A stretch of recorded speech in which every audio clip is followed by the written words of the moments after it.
Howdy y'all, Fast Forwards 289. Welcome back. So tonight we're going to be working on my 1968 Ford Fairlane. I'm going to replace the brake light wiring, harness, and plug. Because right now I only have two spade connectors to plug into the brake light switch. And I'm going to change that and put an actual original style plug back on it with the proper green wires. So let's jump into it and see what we got. Alright, so this is the part that I got that I was talking about. This is how we're going to fix my my brake light switch wiring. I got this from National Parts Depot. There's the part number if you want it. You can see it says 67 to 70 Cougar Mustang, but it's the exact same thing in my Fairlane in this case. Fairlane, Torino, Falcon, Comet, they're all the same. They all, in the 60s, Ford used the green wire with the red stripe and the just plain green wire. That's the way they did it back then. They're all the same, so it'll work, you know. And I don't know what the difference is. Like, this is an extension, but it works perfect for what I need because I can't get just a wire anyway. But this will work because this is the end that plugs onto the switch, and this is what would plug into your existing wire if you didn't, like, in other words, you know, this would plug into there, like it plugs in like that. Well, I'm just going to cut this end here off and use these wires here. I'll strip the wires down and splice it into my factory wiring, and then I got me a plug again. See, there's a red stripe on this one green wire and the other green is solid. Underneath your dash, you'll have the exact same thing. You'll have a solid green wire and then a green wire with a red stripe. Your red stripe would obviously be your ground, and that goes on top. If you look at the post on the switch, when you're underneath the dash, this will go in on the, like, here's the brake pedal and the switch. The tongs stick out to the side and it will click on like this. The red wire goes to the top terminal, and then the solid green goes to your bottom. So I put this underneath there, even though it has spades. What it was, they put like adapters in here. As a matter of fact, I'll show you real quick what it had. So what it had in the switch is they put these little pieces in there. They just plug in.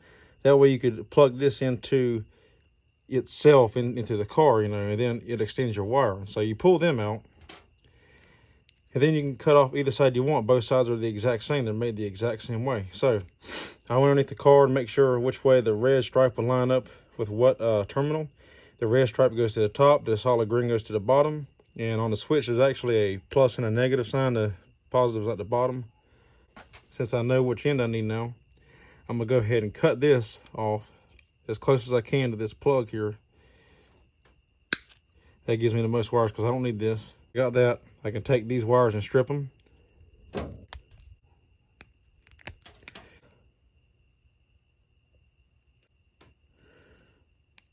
Give it a little pull. Give it a little tug. All right, I'll see what happens. So these are the two wires right here. And you probably won't be able to see it on camera because it's too far away, but this is the one with the green stripe, and this would be your solid green. I'm just going to take and cut above my previous two connectors. If you want to disconnect your battery, you can do this, but you don't have to. It's not necessary. I don't know why exactly, but the ones on this plug, the wires are thicker, or at least the insulation is anyway, than the factory wires, but it don't really matter. It's fine. Give it a nice pull. Give it a little pull. We're good to go. And now it's as simple as plugging it in, but first I'm going to get some electrical tape and just kind of tape that up a little bit. Make it look a little nice and neat. You can use heat shrink if you want. I just like using electrical tape. Simply just take it, put it into your switch, like so.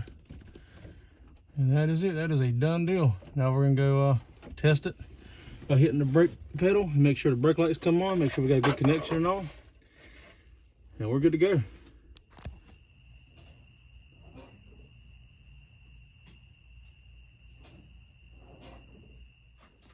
Alrighty, so that's it. That's a done deal. It turned out really nice. I like it. It looks good. And now it's got actual proper plug for it again, which I really like because I hated that. Just two spade connectors. I did that because what they had underneath there, when I bought the car, somebody had already cut the plug off and put spade connectors, but they cut it too short And whenever you hit the brake pedal, you know, if you had hit the brake pedal hard or something, they were pulled tight anyway. Then if you had to hit the brake pedal hard, brake pedal hard, they'd come unplugged, and that's what happened to me. The wires, they came unplugged. So that's why I had those black wires in there. I added some length to it, put spade connectors on there. But then I got an actual plug again. Like I said, it's for a Mustang I got from National Parts Depot, but it's a good product. It looks good. It looks just like the factory. Plugs right in, nice tight fit. It's perfect. So if you need a new plug, I'd consider doing that. Like I said, it's just a wire extension, but it comes with 2 plugs, essentially, 2 ends you can use. But you know, all you need is one, obviously. So, but it looks really good. Turned out really nice. If y'all like the video, give it a thumbs up. I'd appreciate it. If you're not already subscribed, consider subscribing. And as always, thank y'all for watching. Take care. Have a nice night.